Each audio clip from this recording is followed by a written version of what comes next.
is Muhammad Arif Afan. Yeah. Today I want to make omelette.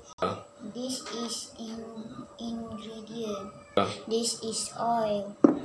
This is salt. This is onions. And this is egg. Okay, let's cook. First break the egg. Go.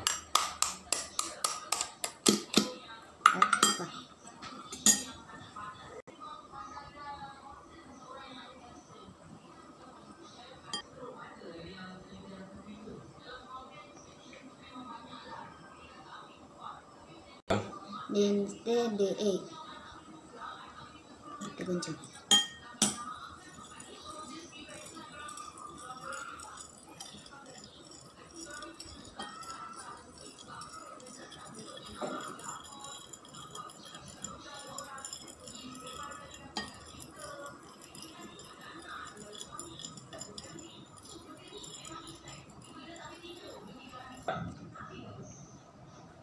Cakap.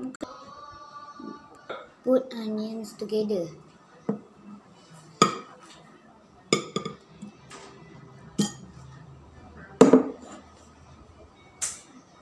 Stir again.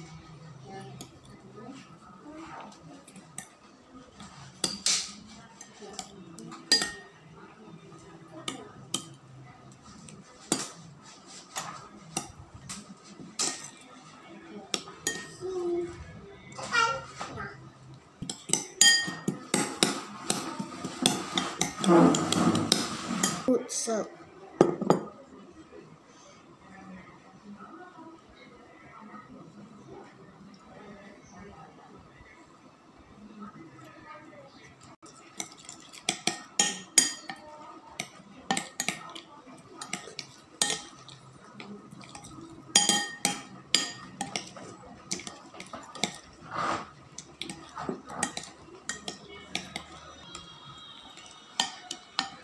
Okay, done.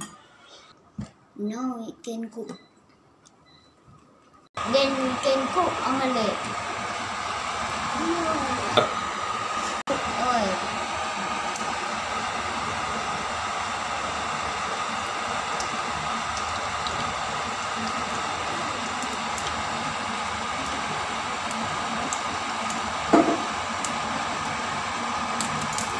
Then put omelette.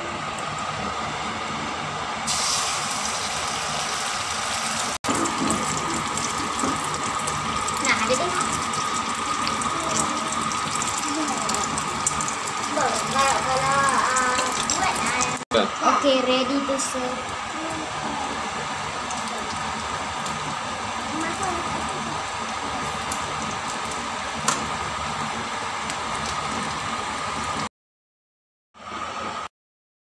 Done. It's done.